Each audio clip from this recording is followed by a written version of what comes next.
여러분, 하루를 시작하는 아침, 당신은 어떤 미래를 꿈꾸며 살 건가요? 우리는 모두 희망차고 밝은 미래를 꿈꾸며 살아갑니다. 단지 꿈이 아니라 내가 직접 그 꿈을 이루고자 한다면 어떻게 해야 할까요? 지금부터 나의 미래를 새롭게 설계할 수 있는 방법을 알려드리겠습니다. 끝까지 놓치지 마시고 내 것으로 만들어 가시기 바랍니다. 인간은 오직 자기 그릇의 크기만큼만 자신을 완성할 수 있다. 성공의 높이는 얼마나 자기 통제를 잘하는지를 보면 알 수 있고, 실패의 깊이는 자신을 얼마나 포기해버렸는지를 보면 알 수 있다. 자신을 다스리지 못하는 사람은 다른 사람을 지배할 수 없을 것이다. 첫 번째로, 나라는 사람이 가진 위대한 능력인 잠재력을 일깨우는 방법에 대해 알려드리겠습니다.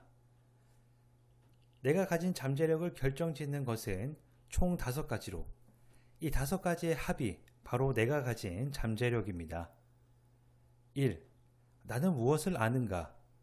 2. 나는 무엇을 할 수 있는가? 3.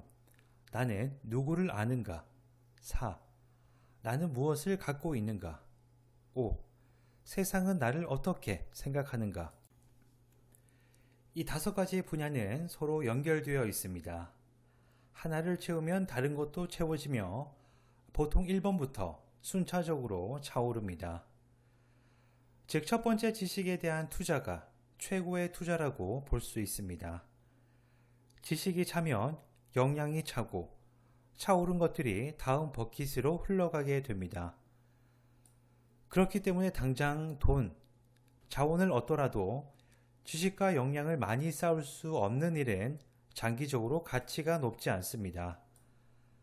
그래서 지식이나 역량을 쌓기 전에 높은 보수나 직책, 지위를 찾으려 한다면 모래 위에 지은 성처럼 지반이 약해 무너지기 쉬우며 잠시 유지될지언정 언젠가는 그 미천은 바닥나게 될 것입니다.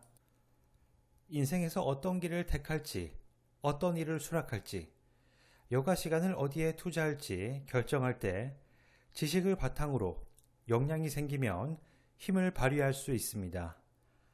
처음 2 버킷을 먼저 채우면 살면서 어떤 지진을 겪어도 흔들림 없이 오래 받쳐줄 견고한 기반을 다질 수 있습니다. 두 번째로, 나에게 동기를 부여하고 습관을 만들고 행동하게 하는 가장 간단한 방법을 알려드리겠습니다. 그 대답은 바로 질문하기입니다. 우리는 모두 자기와의 약속을 합니다. 담배를 끊어야지. 아침마다 운동해야지. 다이어트를 해야지. 나와의 약속을 지금까지도 잘 지키고 있나요? 좋은 의도만으로는 행동을 이끌어내고 의미 있는 변화를 만들기가 어렵습니다. 이럴 때 바로 올바른 질문이 필요합니다. 미국 4개 대학의 공동 연구팀이 지난 40년간 관련 연구 보고서를 면밀히 검토한 결과 자신이나 타인의 행동에 영향을 미치려면 평서문보다 질문문이 더 효과적이라는 사실을 알아냈습니다. 질문 화법을 쓰면 행동에 영향을 주는 기간이 최대 6개월이 된다는 사실도 밝혀냈습니다. 그렇다면 어떻게 질문하는 것이 좋을까요? 능력을 물어보는 뭐뭐 할 수 있어? 또는 확률이나 가능성을 묻는 뭐뭐 한다면 뭐뭐 할 것 같아? 같은 질문들보다 책임감과 행동 여부를 묻는 뭐뭐 할 거야 라는 질문이 훨씬 효과적입니다. 즉, 나는 오늘 운동을 해야지 보다는 나는 오늘 운동을 할 것인가 로 물어보고 금연해 주세요 보다는 금연할 건가요? 라고 물어야 그 가능성을 높일 수 있습니다. 위 질문들처럼 예, 아니오로 답변해야 하기 때문에 반드시 둘 중 하나를 선택해야 합니다. 만약 아니오로 대답한다면 노력하지 않은 현실을 도피하는 것이기에 불편함을 느낄 수밖에 없습니다. 지금부터 나에 대한 질문 방식을 바꿀 건가요? 세 번째로, 성공을 대하는 태도에 대해 알려드리겠습니다. 그 대답은 바로 성공은 작은 일을 대하는 태도에 달려 있습니다. 혹시 다른 사람이 사소하다고 생각하는 것, 중요하지 않다고 생각하는 것, 시간 낭비라고 생각하는 것들에 집착하고 신경 쓰고 있다면 그것이야말로 성공으로 가는 첫걸음이자 모든 것입니다. 여러분이 속한 분야에서 1등이거나 압도적인 것이 아니라면 우리가 할 수 있는 것은 매일매일 내가 할 수 있는 작은 부분을 개선해 나가는 것, 그것이 차별화이자 우리만의 강점이 될 수 있습니다. 우리가 이것을 강구하는 이유는 우리의 삶과 일에서 작은 것은 단지 사소한 것에 불과하다고 생각하는 큰 착각 때문입니다. 하지만 작은 것들이 많이 모이면 큰 효과를 가져올 수 있습니다. 여러 작은 일을 개선하는 것이 더 쉽고 이것이 쌓이면 목표를 달성할 확률이 높아집니다. 그렇기 때문에 작은 부분에 계속 신경 쓰고 잘해보려고 노력하며 조금이라도 나아지기 위해서 애쓰다 보면 길이 보입니다. 지금 내가 할 수 있는 가장 쉽고 사소한 일은 무엇인가? 네 번째는 지금보다 더 많이 실패하기입니다. 많이 들었던 얘기라 뻔하고 진부하게 들리겠지만 실패율이 높아져야 성공률도 높아집니다. 실패는 피드백이 되고 피드백이 곧 지식이며 지식은 곧 힘이라는 것입니다.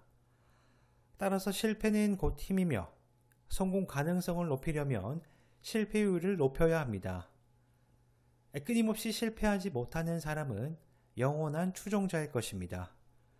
경쟁자보다 더 실패하는 자는 언제나 선두에서 달리게 될 것입니다. 수많은 고민 끝에 결정을 내렸다면 그것이 성공인지 실패인지는 결국 시간이 지나봐야 알 수 있습니다. 그렇기에 결과를 예측하는 것에 과도한 시간을 쓰거나 의사결정을 미루는 것은 아무 소용이 없습니다. 비즈니스를 할 때 우유부단함의 대가는 시간의 손실입니다. 실패해보고 깨달음을 얻기 위해 사용됐어야 할 시간을 날려버리는 것입니다. 하지만 회사들은 두려움에 웅크리고 있다가 위험을 피하려고만 하다가 결국 가장 값비싸고 중요한 것, 즉 기회, 지식, 시간을 모두 잃게 됩니다. 실패는 피드백이며 피드백은 지식입니다. 지식은 곧 힘이며 실패는 힘이 됩니다. 지금 나의 소중한 기회와 시간을 버릴 건가요? 마지막인 5번째로 마음먹은 일은 끝까지 해내는 법을 알려드리겠습니다. 인간은 언젠가는 죽게 됩니다. 인생은 무한한 것이 아니라 유한한 것입니다. 죽음이라는 단어가 불편하게 들리겠지만 언젠가 죽는다는 것을 확실히 자각하면 시간의 중요성도 확실히 자각하게 됩니다. 시간을 어떻게 배분하느냐에 따라 인생이라는 과업에서 성공할지 실패할지 건강하고 행복할지 성공적인 파트너 또는 부모가 될지 결정됩니다. 우리가 가진 시간과 시간 배분 방식이 우리가 발휘할 수 있는 영향력의 중심이 됩니다. 성공은 복잡하지도 않고 마술이나 미스터리도 아닙니다. 운, 우연, 행운이 순풍을 몰고 올 수도 있지만 그 외에는 시간을 어떻게 사용하느냐에 따라 달라집니다. 성공의 대부분은 매일 인내할 수 있을 만큼 우리를 사로잡는 무언가를 찾고 꾸준히 노력할 수 있을 만큼 깊이 공감할 수 있는 목표를 찾는 데 달려 있습니다. 성공은 자기 통제의 결과물입니다. 쉽지 않지만 이 원칙은 아름다울 정도로 단순합니다. 5가지 원칙을 통해 우리가 꿈꾸는 미래로 갈 수 있는 방법에 대해 알아보았습니다. 도전하고 부딪히며 실패를 통해 성장해 나갈 건가요? 위험을 무릅쓰지 않는 것이 가장 큰 위험입니다. 성공하려면 실패를 감수해야 합니다. 사랑하려면 가슴 아픈 일도 감내해야 합니다. 박수 받으려면 손가락질도 감수해야 합니다. 비범함을 달성하려면 평범함을 버려야 합니다. 위험을 피해 살려고 하면 인생 자체를 놓칠 위험이 있습니다. 나만의 행복한 미래를 꿈꾼다면 이 책 CEO의 다이어리를 읽어보길 추천드립니다. 영상에 다 담지 못한 귀중한 내용들이 책 속에 가득하니 참고해 주시기 바랍니다. 지금 이 순간 당신의 시작을 응원합니다. 지금까지 달빛책상이었습니다. 감사합니다.